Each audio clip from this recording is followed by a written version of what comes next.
Olá, boa noite pessoal, tudo bem com vocês? Vamos dar continuidade então ao nosso Evangelho. Na semana passada então a gente começou a falar, das ideias de Jesus e como o Evangelho conseguiu sobreviver com a ajuda dos apóstolos que ficaram e com a ajuda principalmente de Paulo de Tarso, que de um perseguidor tornou-se um grande divulgador do Evangelho. E nós devemos muito a ele, porque ele trabalhou incansavelmente. Então a gente nota que aí, desde os primórdios até a chegada de Jesus, nós vimos que a humanidade vem passando por transformações muito importantes. Eu vejo isso como a preparação que o mundo espiritual vem trazendo para nós, enquanto seres humanos, que desde daqueles primórdios lá a gente vem se modificando, deixando velhos hábitos, não é fácil, né? São milênios e milênios de vícios, de pensamentos distorcidos. Então não é fácil abandonar isso tudo de uma hora para outra, né? Nós precisamos de muitos milênios para chegar até aqui. Então quando Jesus veio e trouxe todo o seu ensinamento, e após a crucificação, após a sua morte, o evangelho ainda estava muito frágil, porque os sacerdotes do templo, eles não estavam perseguindo só o Cristo. Eles queriam que a ideia também morresse, porque a ideia vinha contra eles, né? Então, principalmente, eles queriam que essa ideia não sobrevivesse, não bastava simplesmente crucificar Jesus, né? Eles passaram a perseguir também todos os discípulos. E os discípulos passaram a seguir exatamente o que Jesus tinha ensinado e tinha pregado para eles. Eles abriram a primeira igreja, né? Então, quer dizer, eles começaram a ajudar os leprosos, os doentes, as pessoas, os mendigos de rua, as pessoas que não tinham para onde ir. E eles construíram um pequeno galpão na encosta da muralha, que ficava bem afastado, retirado, e ali as pessoas passaram a se abrigar. Mas não era só questão de dar comida e moradia e um lugar quente para dormir, não era isso. Mas ensinamento, trazer uma palavra de conforto, de carinho, de paz para aquele povo que estava muito sofrido, que precisava de uma esperança, e justamente isso, o povo estava sem esperança.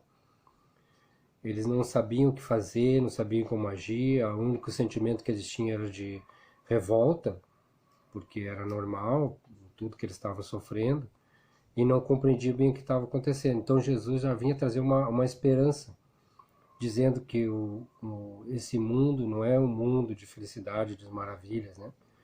Que era um mundo justamente de dor e sofrimento, e que o sofrimento do ser humano fazia parte dessa evolução, dessa melhora. Que se a gente suportasse aquilo com fé, com confiança, com coragem, mas sempre tentando melhorar, tentando sair da situação que a gente se encontrava, fazendo um esforço, aquelas pessoas venceriam. E principalmente elas viveriam em paz, porque elas não seriam os agressores, elas seriam as vítimas.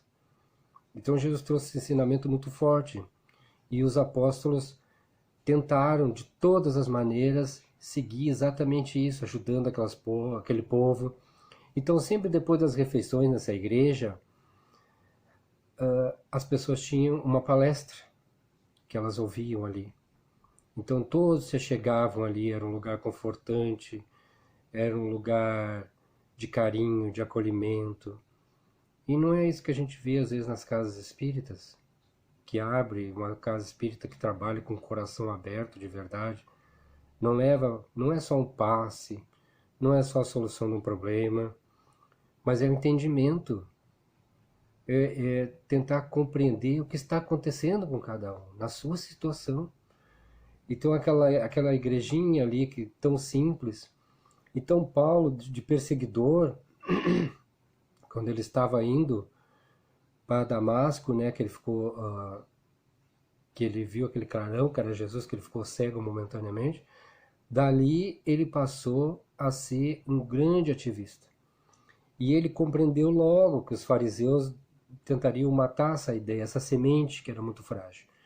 E ele precisava tirar dali essa semente. Ele precisava levar para outros povos, os gentios, né? Então quem eram os gentios? Eram aqueles que não faziam parte de todos aqueles dogmas, né, dos sacerdotes, dos judeus, né? Não eram circuncisados, né? Não iam ao templo todo sábado, então eles tinham outros costumes, mas nem por isso não deixavam de ter fé ou de acreditar. Então Paulo foi levar para esses povos todos e foi abrindo uma igrejinha em cada uma das paragens que ele esteve. Em cada um desses lugares que ele esteve, ele levou o evangelho. E em cada cidadezinha, vilarejo que ele ficou, ele ficava por volta de 6 a 8 meses, e pegavam as pessoas que tinham mais condições, que tinham mais preparo, que ele via que tinha condições de entender melhor, ensinava. E quando a pessoa já estava preparada, aquele grupo de 3 ou 4, fundava ali uma igreja e deixava eles com cópias dos evangelhos e seguia para a próxima cidade. Assim, Paulo foi levando o evangelho para além das fronteiras de Israel, para outros, para Grécia e outros lugares, Antioquia, a Turquia, né? E foi levando para outro. E assim essa ideia foi crescendo, crescendo, porque era uma semente que já estava sendo plantada em outros lugares, ela já não morreria mais. E foi ganhando cada vez mais adeptos e força. E não foi fácil, ele encontrou muitas dificuldades pelo caminho, mas ele foi perseverante. Ele entendeu que aquele era o ensinamento, aquela era a missão dele, que ele precisava compensar os males que ele tinha causado, os equívocos que ele tinha cometido. Então Paulo fez esse trabalho monumental, imenso e maravilhoso, que se não fosse por ele, eu não sei o que teria acontecido com os evangelhos, aquela semente tão frágil, o que teria acontecido com ela. Então isso aí fica uma reflexão desse trabalho de Paulo de Tarso para nós, e uma das reflexões a respeito até das nossas atitudes que Paulo nos deixa é que tudo me é permitido, mas nem tudo me convém. Então essa é uma das grandes lições que Paulo nos ensina. Nós não somos proibidos de nada, mas nós temos que ter consciência das consequências dos nossos atos e que nós temos que responder por eles. Então esse trabalho dele foi maravilhoso, assim, que foi que lançou o evangelho para o mundo e dali só ganhou mais força, enfrentando sempre dificuldades. Mas foi extremamente importante esse trabalho e cada vez mais o evangelho foi ganhando mais adeptos, entendimento, a humanidade foi tendo mais maturidade para compreender e entender aquilo ali. E depois, mais adiante, aí vem o Espiritismo com um novo ensinamento mais baseado no Evangelho. Na semana que vem nós vamos continuar indo um pouco com esse assunto, né, dessas 3 revelações, Moisés, Cristo e o Espiritismo. Então muito obrigado a todos vocês, eu sei que os vídeos são curtos, mas como eu expliquei, conforme o tamanho do vídeo fica difícil de enviar. Então nós vamos dar continuidade e cada vez tentando melhorar mais. Peço desculpa para vocês pelos vídeos, eu sei que não está muito bom, mas eu estou tentando melhorar. Tá bom? Muito obrigado, fiquem com Deus, Deus abençoe a todos vocês. Um grande abraço, pessoal.